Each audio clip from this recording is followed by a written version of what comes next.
Geopolitical tension ஆரம்பிச்ச நாள்ல இருந்து தான் மார்க்கெட் டவுன் ட்ரெண்டுக்கே ஆரம்பிச்சுச்சு. ஏன்னா, 26,000 வரைக்கும் இருந்தது.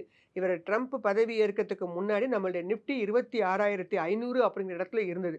அவர் வந்த பிறகு ஒவ்வொரு பிரச்சனையா குடுக்க ஆரம்பிச்சாரு. முதல்ல டாரிஃப் வார். டாரிஃப் வார போட்டு ஒரு 1000 பாயிண்ட் இறக்கி விட்டாரு. 25,000 கிட்ட வந்துருச்சு. அதுக்கப்புறமாக இந்த வார் அனவுன்ஸ்மென்ட். யுஎஸ் ஈரான் வார் பிப்ரவரில ஆரம்பிச்சாரு.